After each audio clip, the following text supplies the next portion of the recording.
Deixa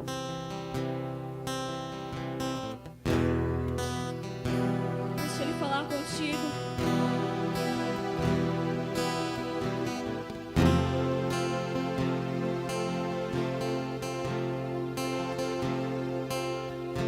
Tu sabes muito bem aquilo que escondo, nada é oculto aos seus lindos olhos. No meu coração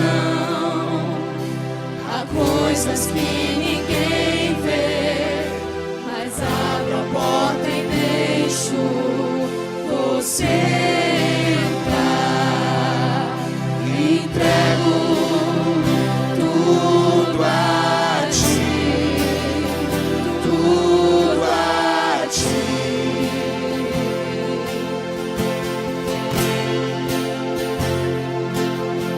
Entrego tudo a ti, tudo a ti.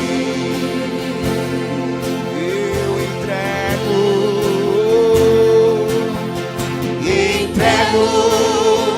Tudo a ti, tudo a ti, Senhor.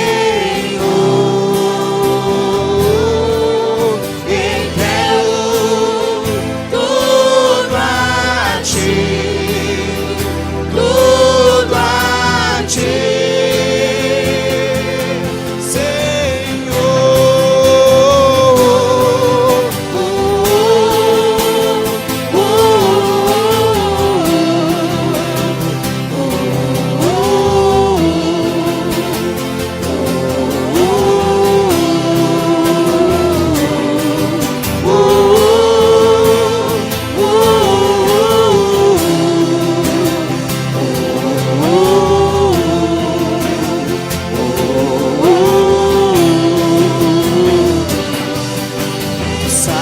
Muito bem aquilo que escondo, nada é oculto aos teus lindos olhos.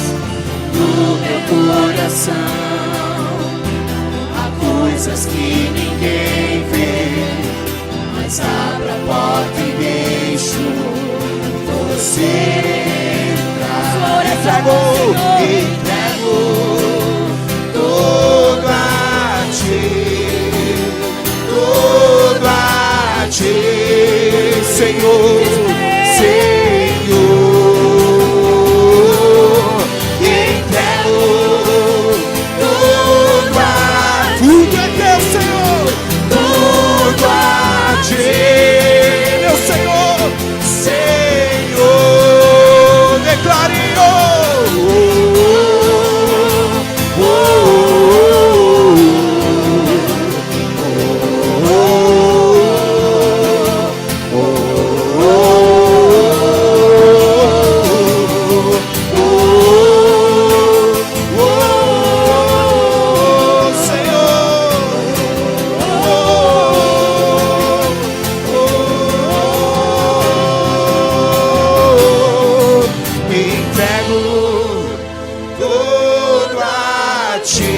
Entregue, meu querido, tudo é do Senhor, Senhor. Entrego tudo a ti, tudo a ti, Senhor.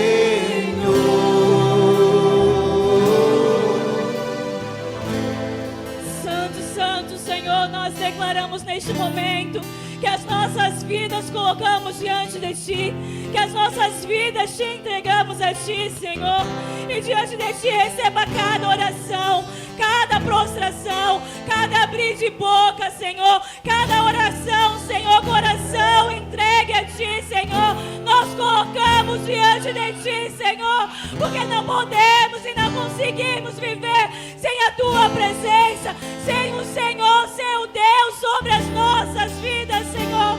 É por isso que nós declaramos, é por isso que nós abrimos a nossa vida, o nosso coração a Ti, ó Pai, e Te entregamos toda dor, toda lágrima, Senhor, todo coração somente a Ti, Senhor. Recebe, ó Deus, recebe, ó Pai.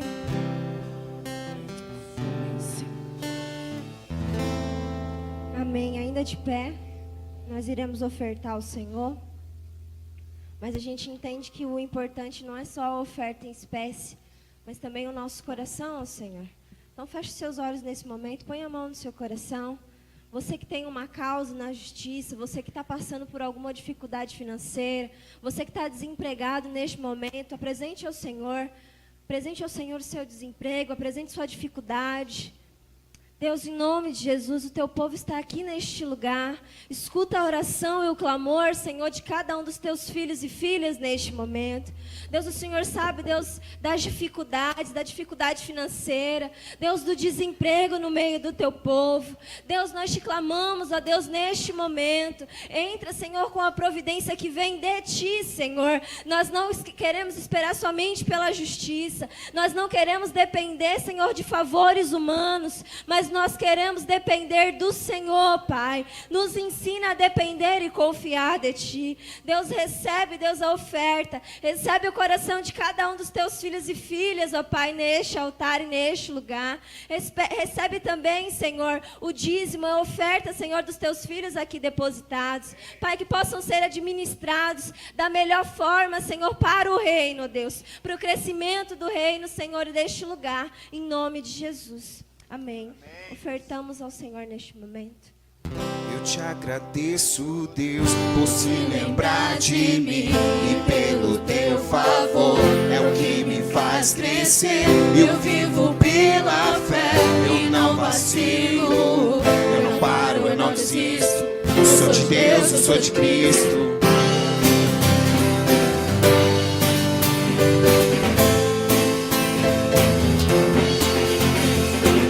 Eu te agradeço, Deus, por se lembrar de mim e pelo Teu favor é o que me faz crescer. Eu vivo pela fé, eu não vacilo, eu não paro, eu não desisto. Eu sou de Deus, eu sou de Cristo. Você mudou a minha história e fez o que ninguém podia imaginar. Você acreditou e isso é tudo. Só vivo pra Você, não sou do mundo não. A honra, a glória, a força e o louvor a Deus. E o levantar das minhas mãos é pra dizer que te pertenço, Deus. A honra, a glória, a força e o louvor a Deus.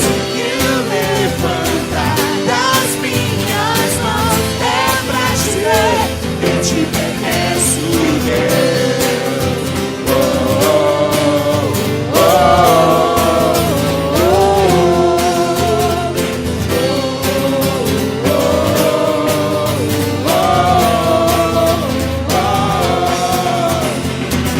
Você mudou a minha história e fez o que ninguém podia imaginar.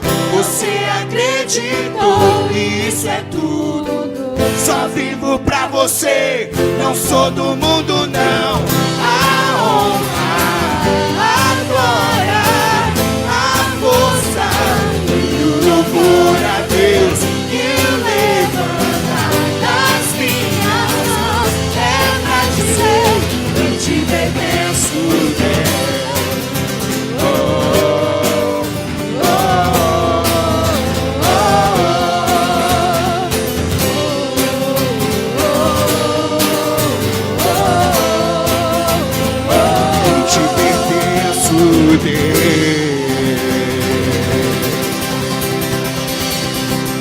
Nós te agradecemos, Senhor, por toda oferta entregue neste altar. Que o Senhor possa abençoar, Senhor, com a porção dobrada, Senhor, sobre cada vida. Que aqui pode depositar, Senhor Jesus, no teu altar. Em nome de Jesus. Amém. Os avisos. Não tem avisos? Glória a Deus. Vamos chamar as crianças aqui na frente. Só lembrando que toda terça-feira, 7h30, nós temos o nosso culto da colheita. Você é mais do que o nosso convidado neste lugar. Venha, é sempre um momento abençoado pelo Senhor, onde nós compartilhamos da palavra, testemunhos. As crianças.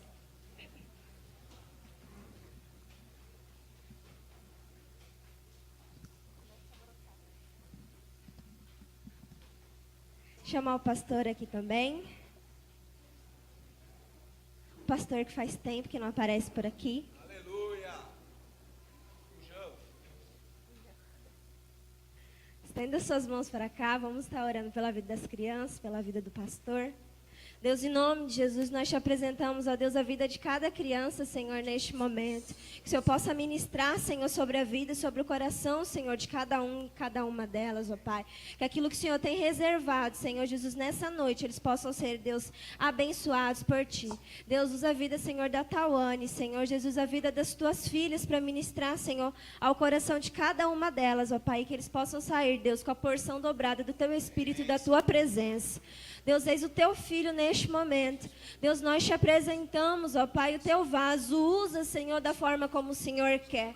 Tenho certeza que aquilo que o Senhor já tratou no coração dele é o que o Senhor quer, Senhor, para essa igreja nessa noite. Por isso, Deus, que como labaredas de fogo possam sair as palavras da boca dele, para ministrar sobre este lugar a sua vontade, Senhor, e o Teu querer no meio do Teu povo. Em nome de Jesus. Amém.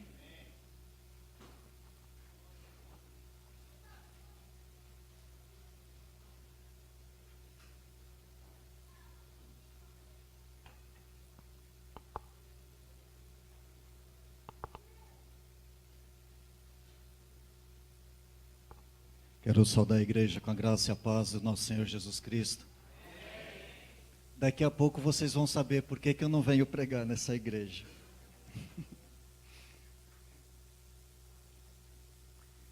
Quero louvar a Deus pela alegria de estar de volta, né? De volta em casa, e embora tenham muitos que eu não conheço, é estranho isso, né? Meu nome é Ideltino. Se você não sabe, eu pertenço a essa igreja. E é uma alegria imensa estar com vocês, compartilhando a palavra do Senhor. E junto com a alegria, um grande temor, porque falar das coisas de Deus, Ele sempre requer de nós muito cuidado para que as palavras, elas não sejam uma arma contra nós mesmos, né? E quantas vezes temos sofrido nesses tempos que se chama hoje, da falta de compromisso com a palavra.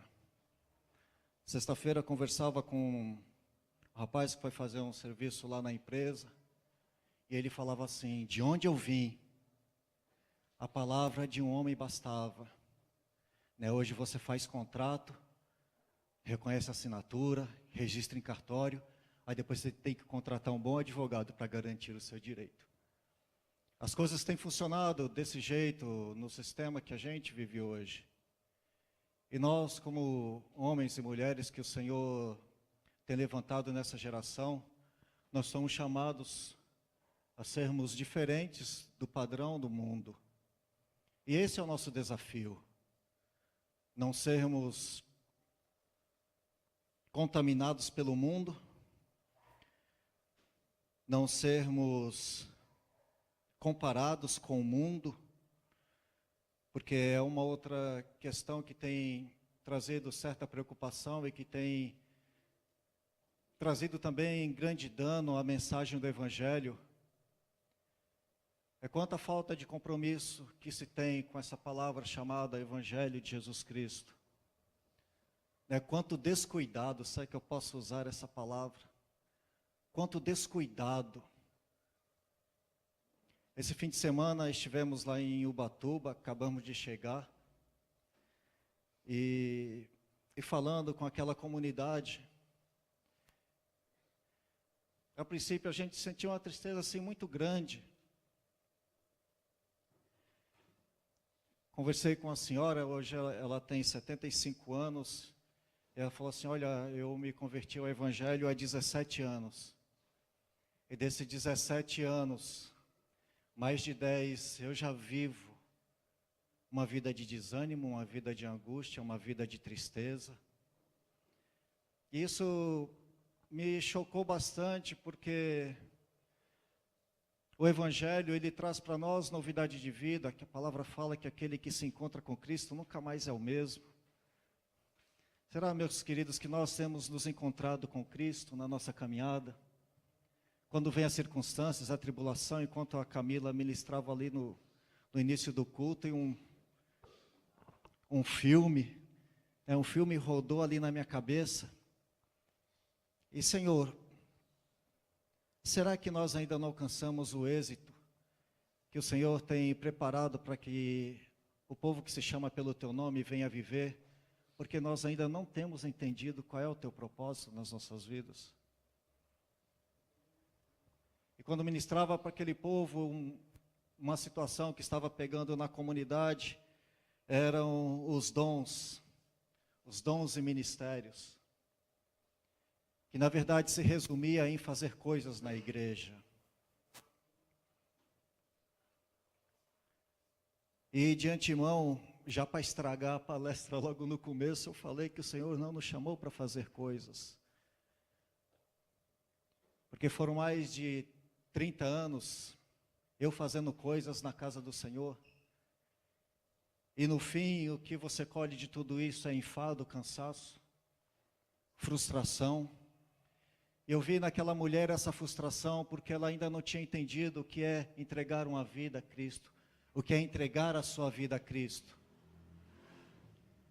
E nessa palavra de hoje, eu gostaria muito de me fazer entendido, na ministração dessa palavra, um dos significados do que é entregar uma vida a Cristo. Abra aí a sua Bíblia em Lucas capítulo 19.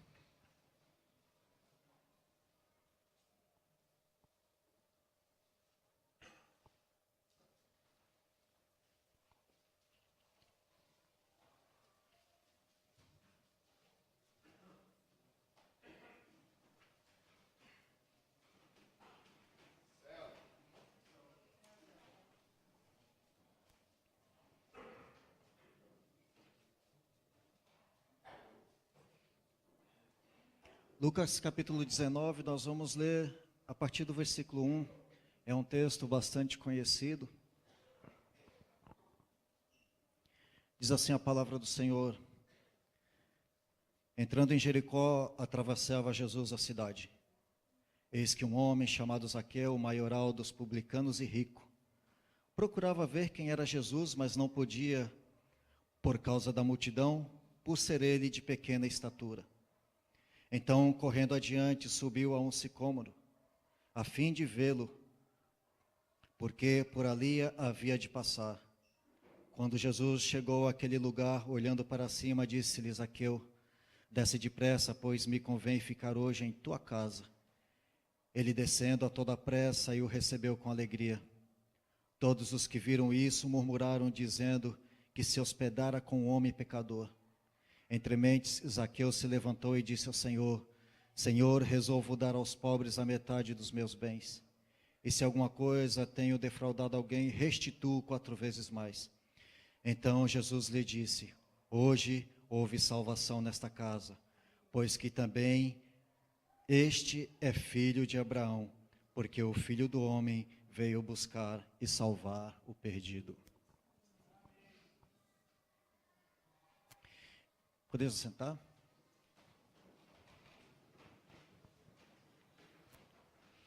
Meus queridos, qual é a situação que nós temos aqui nesse texto? Nós temos um homem rejeitado. Aqui o texto fala que Zaqueu era publicano e rico. Mas, final de contas, Zaqueu, ele era um homem rejeitado. Aqui a primeira lição que nós podemos tirar desse texto, que não importa o que nós temos. Não importa, meus queridos, se nós temos muito dinheiro, não importa se nós temos outras posses, não importa se nós temos uma casa boa, não importa se nós temos uma TV de última geração, não importa se nós temos o melhor celular, mas se nós não temos a presença de Deus nas nossas vidas, ainda assim nós nos sentimos rejeitados. E quantas pessoas têm buscado se encher de coisas, é justamente para satisfazer o seu sentimento de rejeição. Porque se olha no espelho, não aceita do jeito que é. Aí estica o cabelo e puxa o cabelo, enrola o cabelo e raspa o cabelo e pinta o cabelo. Olha para o rosto, não aguenta. Aí pinta a cara e deixa a barba e tira a barba e faz plástica e faz de tudo para que possa se sentir bem. Aí vai descendo, né? Aí chega no corpo, aí essa é a maior dificuldade. Aí é só choro e ranger de dentes, não é? Aí chora e chora e chora. Aí se chorar e emagrecesse, né, ele choraria mais um pouquinho. Vai o choro da barriga, o choro do culote, o choro do... E assim por diante. Mas acontece que não resolve nada. E assim nós vamos lidando com as nossas insatisfações. Aí não vou falar do pé para não constranger ninguém. Particularmente, se é uma coisa que é bonita em mim, é o meu pé.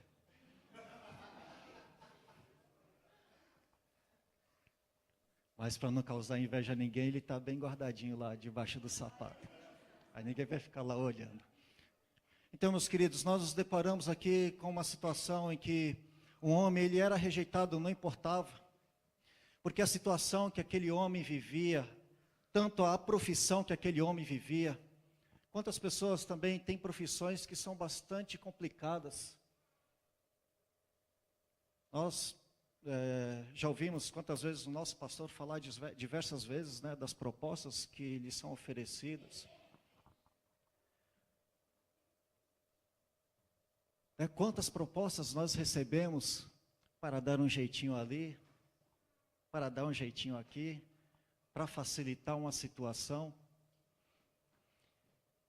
E parte da fortuna que esse homem havia conquistado, ele era publicano, cobrador de impostos, era usurpando das pessoas, era tirando proveito da desgraça das pessoas. Você tem uma situação em que você precisa resolver essa situação, e para resolver essa situação ela tem um preço. E você acaba pagando um outro preço para que a situação pudesse ser resolvida de uma maneira mais confortável. Porque nós não estamos acostumados a perder. Nós não fomos educados para perder. No mundo em que vivemos, um mundo em que tudo você tem que lutar, tudo você tem que competir com alguém. É um mundo em que não cabe ter dois vencedores, a não ser lá na alteração que fizeram no fim do filme lá, Jogos Mortais, né? Jogos Vorazes, né? E a gente está acostumado assim. Quem esteve lá no acampamento, né, Vitor, foi a coisa assustadora que a gente viu naquele lugar. Tiagão. E sangue para todo lado, e criança caindo, gente pisando em cima do outro, foi um horror, um absurdo, uma coisa de louco. É brincadeira, uma dinâmica que nós fizemos naquele lugar em que, como o nosso caráter, né, ele explode, como o nosso caráter, ele salta, quando nós estamos numa situação de desvantagem, quando nós achamos que estamos perdendo, quando nós achamos que estamos sendo perseguidos, estamos sendo humilhados, e e alguma infâmia está sendo levantada contra nós, e nós queremos que o nosso direito ele prevaleça, que o nosso direito ele seja respeitado. Mas entre o direito e a justiça, nós somos chamados a ficar com a justiça de Deus. Porque por direito, Zaqueu não era merecedor do perdão. Zaqueu não era merecedor de receber em sua casa Jesus Cristo. Quantas vezes, queridos, nós privamos as pessoas de receberem Jesus Cristo nas suas casas? Quantas vezes nós somos juiz, nós somos promotor, juiz e carrasco, e nós decretamos já na vida da pessoa a derrota, já decretamos na vida da pessoa que ela não tem direito de participar do reino de Deus, porque ela é uma pecadora. E falar de entregar a vida a Cristo, ter uma vida entregue a Cristo, é ter uma vida capaz de amar o pecador. É ter uma vida capaz de se reconhecer como pecador, que fica um pouco mais estreito. Porque reconhecermos o pecado, enxergarmos o pecado na vida do outro, isso é muito fácil. Porque daqui eu consigo ver um monte de pecador, e daí vocês veem 2 só, né? É uma questão de ótica. Ou vocês estão vendo mais que 2? Não estão vendo só 2? Então está certo o que eu falei, né?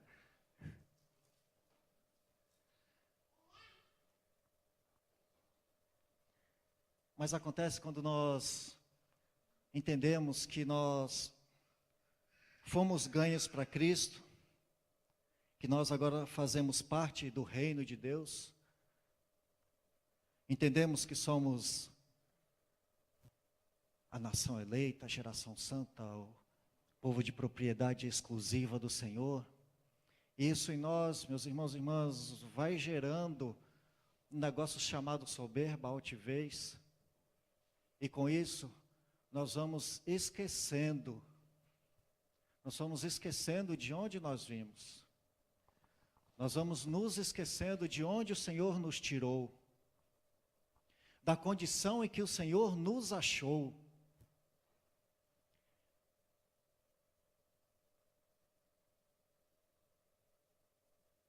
Quando Deus te encontrou, você estava onde? Quando Deus te encontrou, você estava na madrugada ajoelhado orando? Quando Deus te encontrou, você estava lendo a Bíblia? Quando Deus te encontrou, o jovem, você estava na sua casa com seus pais, obedecendo a instrução que eles deram para você? Filho, não faça isso. Filha, não faça aquilo outro. Foi assim que Deus achou você. Conta a experiência de um colega que presta serviços lá na empresa. Hoje ele é pastor, já contei essa experiência, acredito que a maioria já sabe. Hoje ele é pastor, ministra numa igreja com mais de 600 membros, é uma igreja que tem poucos anos de existência. E quando Deus encontrou aquele homem, foi no fim da madrugada, sendo acordado por um cachorro lambendo a sua boca, porque ele estava deitado numa sarjeta todo alcoolizado. E ele falava assim: enquanto eu saía para farra, enquanto eu saía para beber, a minha mulher permanecia em casa orando. Parece uma luta desigual, porque nós temos normalmente a tendência de desanimar. Nós temos a tendência de desistir. Mas como diz lá no filme, o mal nunca dorme, né? O diabo, ele nunca desiste. Ele não se cansa no seu intento de matar, roubar e destruir. Alguém já viu o diabo desistir de alguém?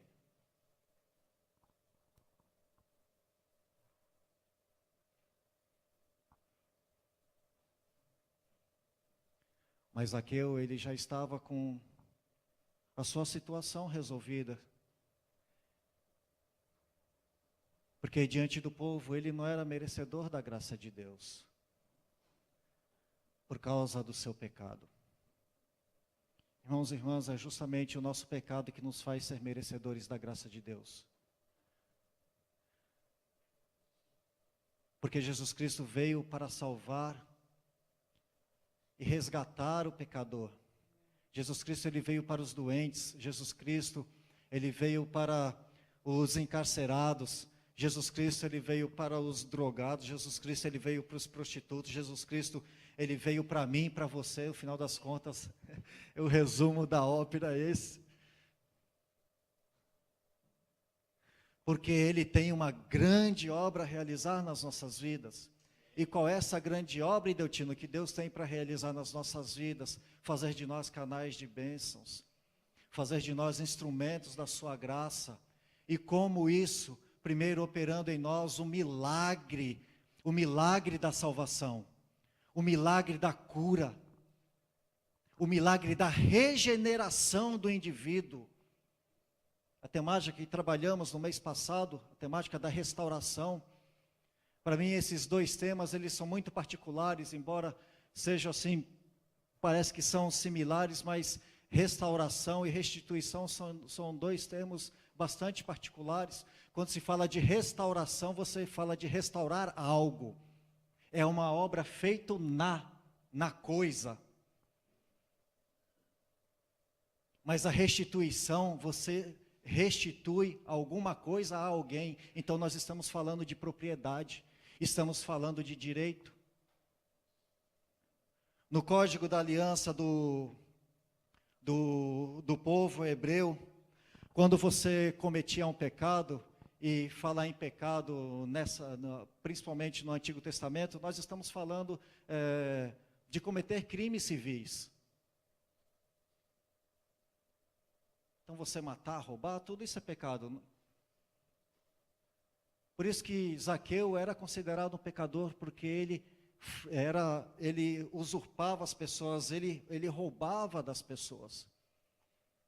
E por isso que quando Zaqueu ele se ligou, ele se tocou de que para que Jesus Cristo pudesse entrar na sua casa, ele teria que fazer com que o direito fosse executado. Então, por isso que Zaqueu fala: a quem eu defraudei, eu restituirei 4 vezes mais. Não somente na medida que ele tirou, mas 4 vezes mais a medida do que ele havia roubado. Porque no Código da Aliança, no Código de Leis, como funcionava a lei da restituição? Se eu te tirei um boi, você tem que me devolver um boi.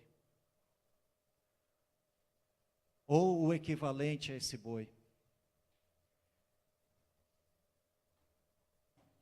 E a concepção de perdão que nós temos hoje é uma concepção muito falha. Ela é uma concepção muito superficial. Oh, desculpa aí, foi mal. Não é assim que normalmente a gente faz? Ou foi sem querer? E faz de conta que nada aconteceu e a gente toca o barco. A gente continua a nossa vida. Só que isso gera em nós um outro problema, que é o sentimento de impunidade. E quando a gente tem o sentimento de impunidade, o risco de cairmos no mesmo erro, o risco de cometermos o mesmo pecado, ele se torna muito alto, porque nós não sentimos dor, não sentimos vergonha, não doeu no nosso bolso. Por isso, meus queridos, que o Evangelho de Jesus Cristo, ele tem sido deturpado. O Evangelho de Jesus Cristo, ele tem sido tratado como coisa, e como coisa banal, porque nós temos perdido o que é responsabilidade com o pecado. Nós não temos tido responsabilidade com o pecado. não tendo responsabilidade com o pecado, consequentemente nós não vamos ter responsabilidade com a bênção de Deus nas nossas vidas. Por isso que nós nos deparamos com tantas pessoas caídas, com tantas pessoas desanimadas. E essa foi a tristeza que veio ao meu coração quando conversava com aquela mulher. E ela falou assim: meu filho, eu tenho 75 anos de idade, será que ainda eu vou poder viver alguma coisa com Deus? Eu falei: minha irmã, se Sara com mais de 90 teve filho, olha, ainda fez a coisa e foi mãe de multidões, por que a senhora não? Aí ela ficou toda animada, né? Aquele ali é o meu velhinho. Eu falei: e aí, o velhinho tá...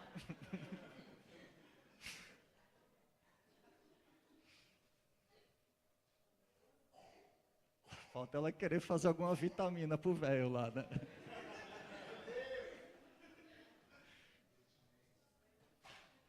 Mas isso tudo, meus queridos, o que importa é que no fim da minha conversa com ela, eu pude ver o olho daquela mulher brilhar. Alegria estampada no rosto dela. Eu falei assim: minha irmã. Ela falou: pastor, o que eu faço? Entrega a sua vida a Cristo, confia nele, o mais ele fará. Olha lá de onde você caiu. Olha, pastor, mas é muita coisa que eu tenho que voltar, muita coisa para consertar, muita coisa para resolver. Mas você não precisa resolver nada, coloca nas mãos do Senhor e Ele vai dando conta. Ele vai mostrando para você os caminhos. Porque você vai querer continuar em frente, arrastando toda essa carga. Eu posso te garantir que você não vai chegar muito longe. Porque eu falava ali de duas insatisfações que me levaram a abraçar o Evangelho de uma forma mais completa. Foram duas insatisfações. Uma é do crente que eu era e outra da igreja que eu era. E falava para aquele povo hoje pela manhã: olha, você só tem duas alternativas: mudar de igreja ou mudar a igreja. Ou seja, mudar a sua atitude, mudar o seu comportamento, mudar a sua mente. Se permitir ser trabalhado por Deus, de maneira que os seus dias possam voltar a valer a pena.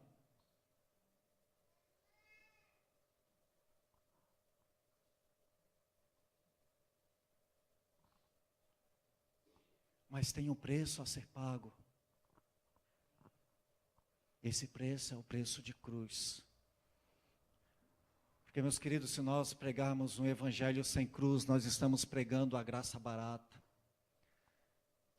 Se nós ministrarmos o discipulado sem disciplina, nós estamos ministrando uma graça barata. Se nós ministrarmos o amor sem responsabilidade com as vidas, nós estamos ministrando graça barata. Mas se nós de fato entendermos o que é entregar a vida a Cristo, nós somos chamados a viver essa graça que é responsável. Responsável, primeiro, pela bênção que nós recebemos. Segundo, pela bênção que nós somos chamados a ser canal. Isso nós fazemos não fazendo coisas, mas sendo diante dos homens, varões e varoas que andam na retidão. Homens e mulheres que não envergonham o Evangelho.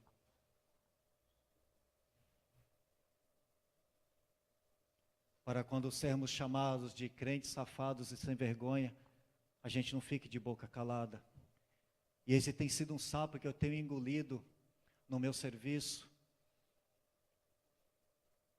porque pessoas têm olhado, tem funcionários que não são crentes e outros que são, e você imagina qual é o pior. É esse mesmo, Tiagão, é esse mesmo, porque não são as pessoas lá fora que estão envergonhando o Evangelho. Quando você fala de Jesus Cristo, as pessoas olham, às vezes até tiram onda da sua cara, até tiram uma com você. Ah, Jesus Cristo aí é o Jesus Cristo do fulano, do pastor não sei quando. a do meu colega não sei quem, obrigado, quero não, estou bem assim. São essas pessoas que têm envergonhado o Evangelho, não os pecadores. Não era Zaqueu que envergonhava mais aquelas pessoas que se julgavam de estar com Cristo. As mesmas, de repente, essa mesma multidão que andava com Cristo, a mesma multidão que aplaudiu Jesus Cristo quando ele entrou montado lá no jumentinho, Hosana ao que vem em nome do Senhor. De repente, os mesmos que gritaram Hosana ao que vem em nome do Senhor, foram aqueles que disseram, crucifica, crucifica, crucifica. E nós crucificamos Cristo todos os dias, quando nós desenvolvemos uma graça barata, quando nós vivemos uma graça barata, uma graça sem responsabilidade com a bênção. Quando transformamos a graça em negócio, quando transformamos a graça num patamar para nós sermos reconhecidos como tais.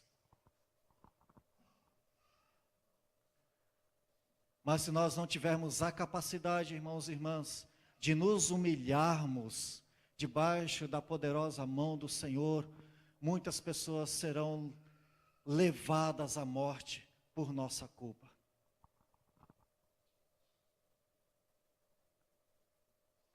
Às vezes entendemos que ser humilde, uma pessoa humilde é uma pessoa que mora numa casa muito simples, que tem uma vida muito simples, que tem poucos recursos financeiros. Meus queridos, há pessoas que de repente não tem nada para comer e são extremamente egoístas, são extremamente altivas. E há outros que têm muitas posses, mas em nome do outro, eu conheço pessoas que estão dispostas a abrir mão de tudo, para que o outro possa ter a oportunidade de viver a bênção de Deus. Zaqueu, ele pôde entender o significado do que é uma vida entregue a Jesus Cristo, quando o fruto do seu pecado, quando ele se desfez do fruto do seu pecado, quando ele abriu mão do fruto do seu pecado. Então ele não abriu mão da sua riqueza, ele não abriu mão de algo que era precioso para ele. Se nós, meus queridos, não estamos dispostos a abrir mão do nosso pecado, já pensou quando Deus nos chamar e requerer de nós algo mais precioso? Quando para defender o Evangelho, nós de repente nos depararmos com a nossa esposa, o nosso filho, ou alguém que a gente ama sendo torturado na nossa frente. Temos visto esses vídeos aí semana após semana, e muda o país, e parece que é o mesmo vídeo, não é? Se você colocar o mesmo vídeo, colocar o mesmo e mudar de país, a gente vai continuar acreditando, porque é assim, irmãos.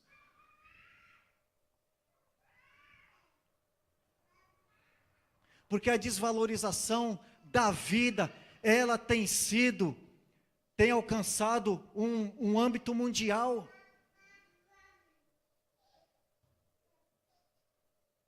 Porque nós estamos mais preocupados com o que as pessoas vão pensar de nós, do que com o que as pessoas vão receber de nós. Quantas vezes nós gastamos tempo nos justificando. Hoje nós justificamos mais o Evangelho do que nós testemunhamos. Pode perceber. Entra numa roda de conversa com um amigo seu do trabalho, e você vai falar de Cristo, aí ele começa a te retrucar. Ah, mas e isso? E aquilo? E aquilo outro? E aquela outra coisa? E aquilo que eu ouvi na televisão? E a gente começa a justificar o Evangelho. Não, mas não é bem assim, sabe como é que é? E a gente vai justificando, e a gente vai justificando. Por quê? Porque temos deturpado o Evangelho. A boa nova de grande alegria para todo o povo tem se transformado num produto de vitrine. Recebe a bênção quem pode pagar. E a lógica do reino de Deus recebe a bênção quem tem coragem de abrir mão, quem tem coragem de entregar, quem tem coragem de se derramar na presença do Senhor. Olha o que o Senhor tem pedido de nós, meus queridos. Ele tem pedido o nosso pecado. Ele tem pedido as coisas que nos impedem de ir à frente, de caminhar rumo ao alvo da soberana vocação do Senhor, que é Jesus Cristo. Se nós não temos condição de abrir mão do pecado, quando nós de fato teremos uma vida entregue verdadeiramente ao Senhor? Quando que entregar a vida ao Senhor vai deixar de ser uma frase de efeito, vai deixar de ser um protocolo que a gente cumpre todo culto, todo culto, todo culto. E todo culto eu estou pedindo pelas mesmas coisas, todo culto eu estou entregando as mesmas coisas, toda vez que eu me derramo no Senhor, eu estou apresentando os mesmos motivos. Por quê? Porque eu não tenho permitido que o Senhor escreva uma nova história na minha vida. E tudo isso por quê? Porque eu não tenho coragem de abrir mão. Eu não tenho coragem de renunciar. Porque nós estamos apegados demais com o mundo. Nós estamos agarrados com os valores do mundo. E nós acabamos reproduzindo esses valores na nossa própria vida. Para que a gente não se sinta mal. Para que a gente não se sinta como um peixe fora d'água. Porque eu quero ser aceito na minha roda de amigos. Eu quero ser aceito até mesmo na igreja.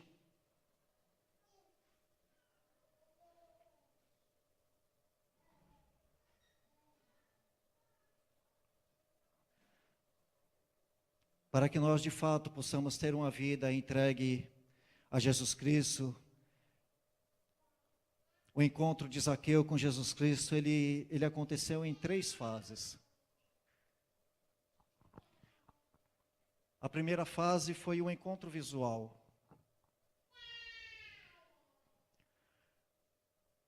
O perigo do relacionamento, do encontro visual, é que ele é um relacionamento que não tem intimidade. Ele é um relacionamento em que ninguém precisa expor o seu caráter. Um relacionamento casual, ele é um relacionamento para satisfazer uma necessidade imediata. Seja ela uma necessidade afetiva, uma necessidade sexual, ou até mesmo uma necessidade de aceitação. Mas ainda assim nós não permitimos ser encontrado pelo outro.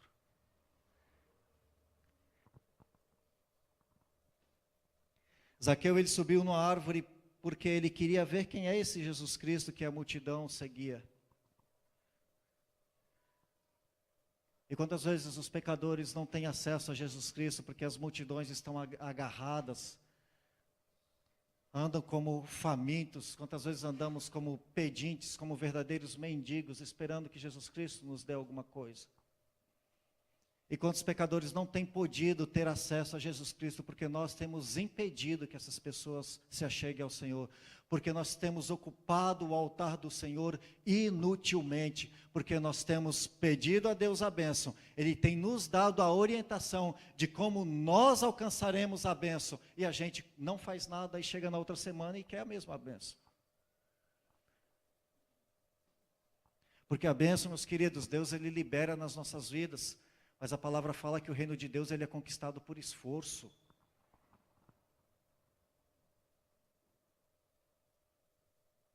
Ele libera a bênção na sua vida. Eu vou liberar aqui na vida do André uma Ferrari. Ele, oh, que maravilha, uma Ferrari. Rafael, ele vai conseguir dirigir essa Ferrari? Por quê? Para dirigir uma Ferrari você tem que fazer curso. Então, desculpa, não vai ser dessa vez. Quem sabe na próxima.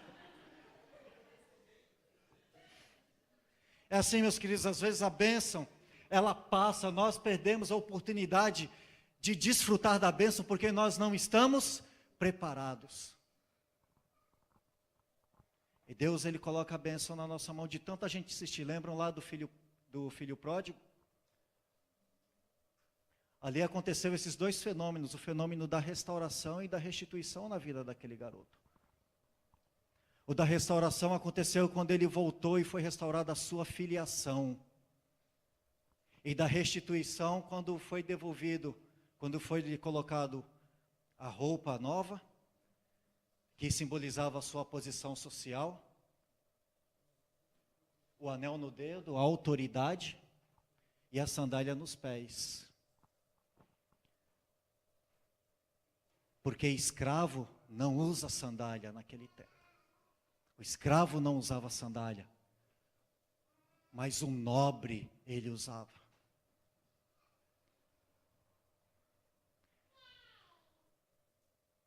E muitas vezes é o que acontece conosco, quando nós... E o Senhor, Ele até fala, olha, não é o tempo ainda. E a gente vai insistindo e chega uma hora que a gente recebe. E depois a gente volta, com o rabinho entre as pernas. Ó pai, pequei contra o Senhor, e não sei o que lá e tal. Não sou digno de ser chamado teu filho, e aquela conversa fiada toda.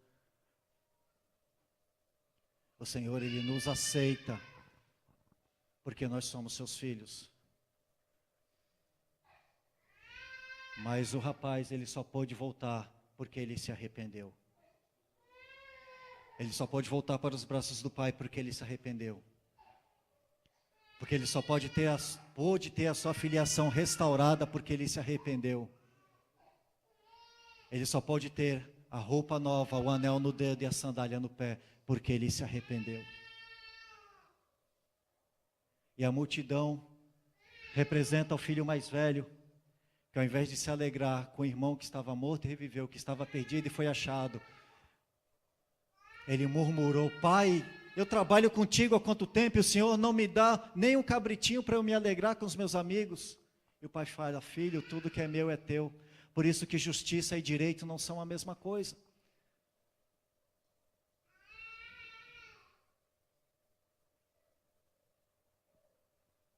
Justiça e direito não são a mesma coisa, então entre o direito e a justiça, prefira ficar com a justiça de Deus.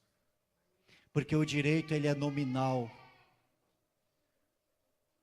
O direito, ele é protocolar, mas a justiça, ela é o exercício do direito.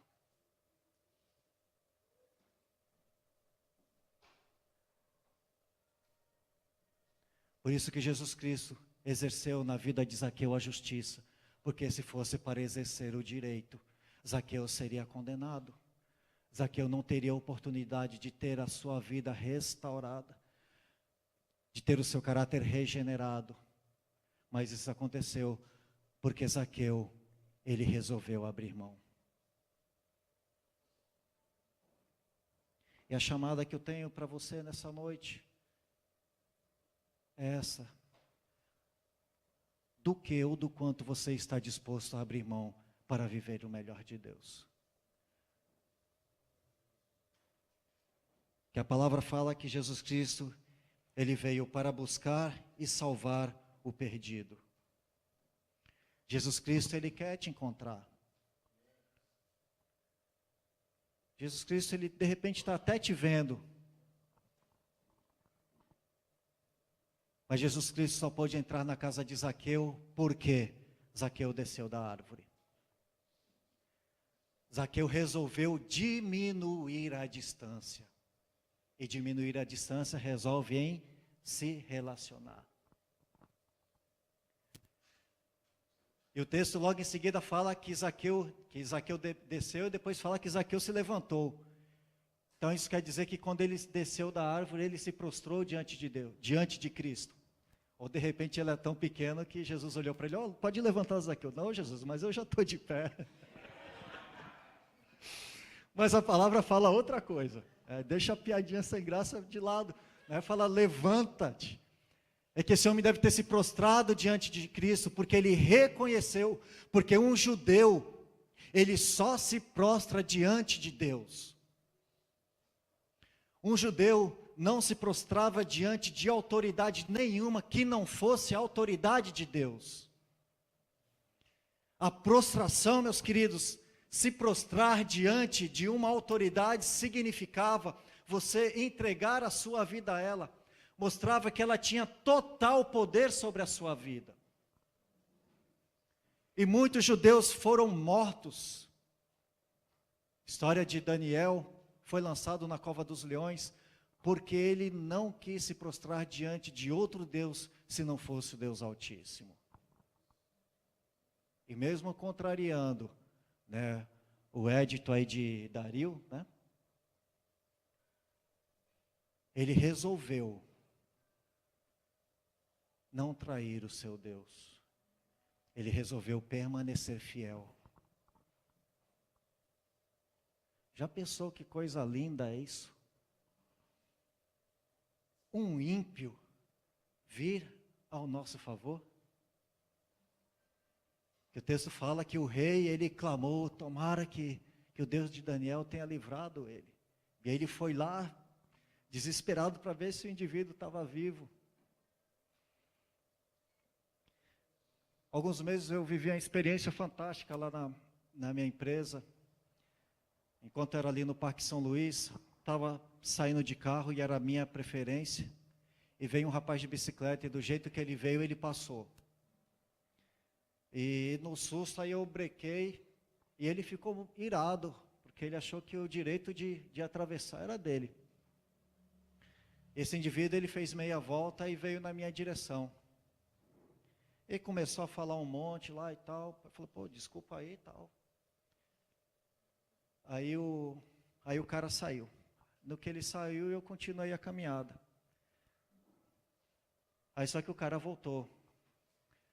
Aí quando ele voltou, ele já veio com a mão nas costas. Só que nesse exato momento, um rapaz que trabalhava comigo, ele viu. E ele pegou o outro carro da firma e foi correndo atrás de mim.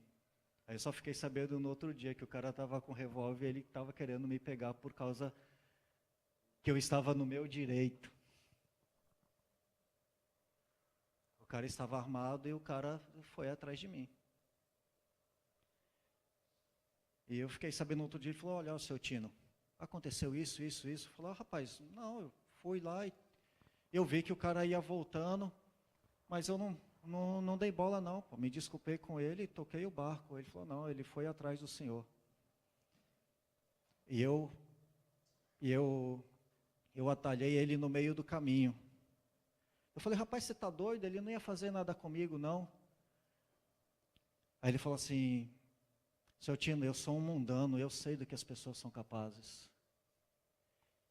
Eu falei, então por que você foi atrás do rapaz? E essa fala dele, ela me dói até hoje.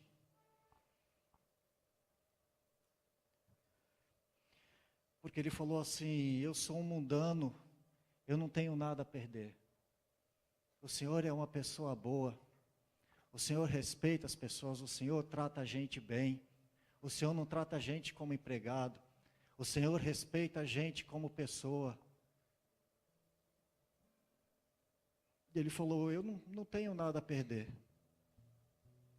O Senhor pode ajudar muitas pessoas, eu não tenho condição de ajudar ninguém.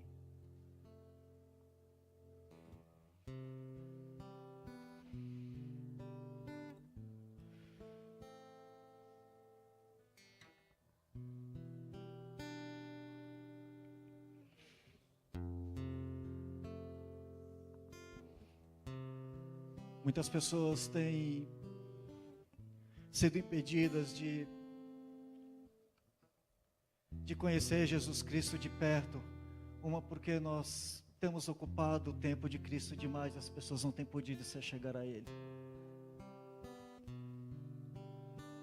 E quando têm buscado um relacionamento mais estreito, o que nós mais fazemos, ao invés de ajudar essas pessoas, de amar essas pessoas, de amparar essas pessoas, nós ficamos denunciando seus pecados. Olha, para mostrar que a gente é pecador, já tem gente pra caramba. Para apontar os nossos erros, já tem gente pra caramba. Mas só que nesse tempo, e essa geração de profetas que o Senhor tem levantado neste lugar, são profetas que precisam apontar o caminho que é Cristo. Apontar a salvação. Apontar a outra via. E quando isso acontece, quantas pessoas têm sido resgatadas, quantas pessoas têm sido saradas, quantas pessoas têm sido livradas até mesmo da condenação. Quantas famílias têm sido restituídas? Quantos casais têm podido viver como família, de fato? Para encerrar, mais uma experiência de um casal muito novo lá em Cota 200, e assim, um testemunho deles me marcou muito, que o marido, ele tinha muita resistência com a esposa, muita resistência mesmo, e ele falou assim: olha, pastor, e para provocar eu ia e fazia mesmo, e eu bebia mesmo, eu esculachava mesmo, porque eu não conseguia acreditar naquele Deus que ela servia, porque ia para a igreja, e participou de encontro, não sei o que lá e tal, e a nossa vida se transformou no inferno. E quando essa moça falou: olha, porque eu não entendi o propósito de Deus na minha vida, ao invés de sarar, de resgatar o meu marido, eu estava matando o meu marido, eu estava entregando o meu marido nas mãos de Satanás, porque eu não estava sendo sábia de administrar a bênção que estava sobre a minha vida, porque eu cobrava dele uma nova postura, eu cobrava dele que ele tinha que ser um pai mais zeloso, que ele tinha que ser um marido cuidadoso, que ele tinha que ser isso, tinha que ser aquilo, tinha que ser aquilo outro, mas eu não fiz o principal, que era dar conta da minha própria vida. E quando essa mulher entendeu isso, hoje é um casal que está firme na igreja, é uma benção.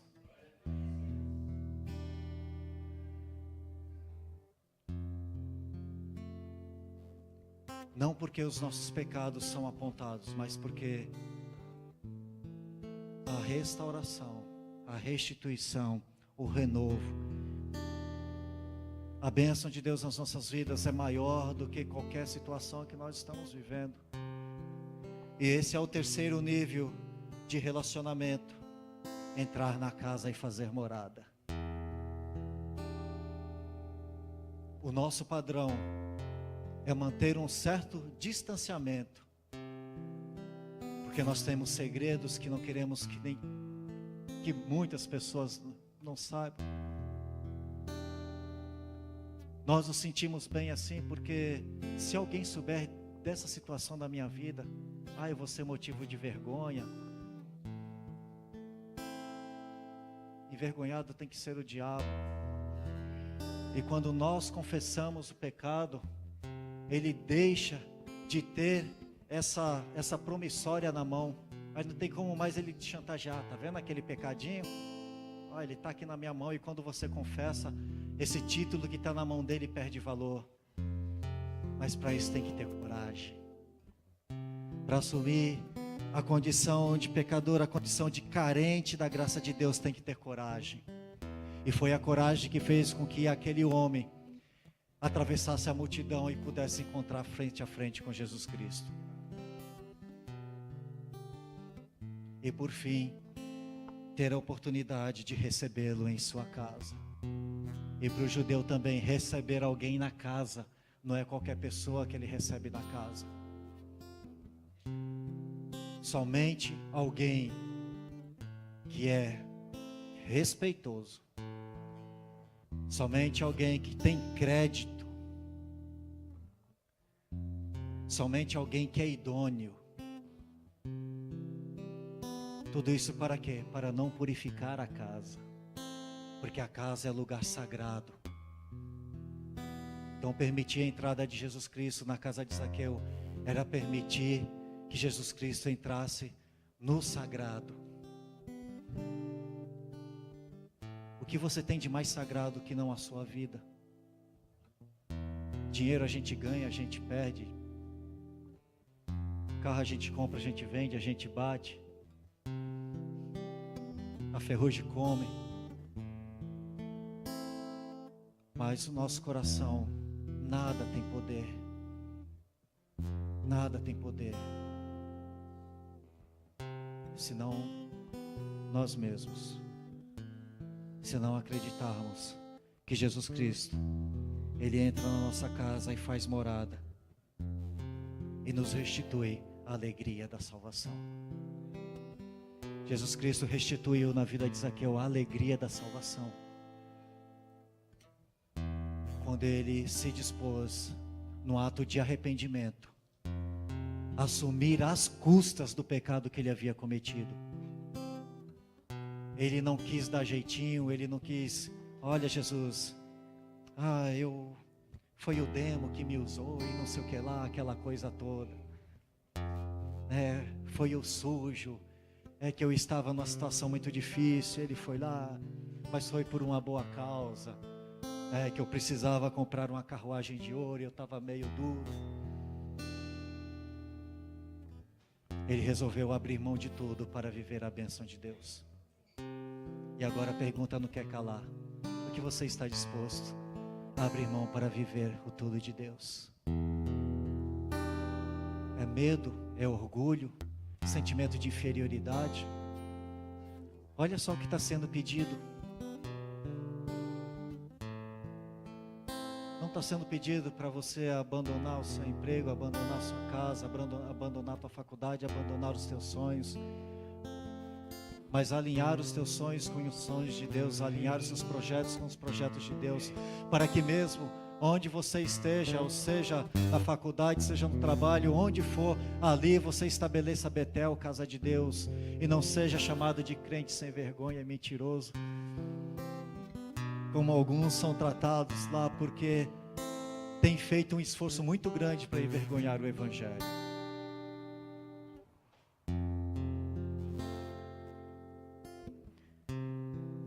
O altar está aberto.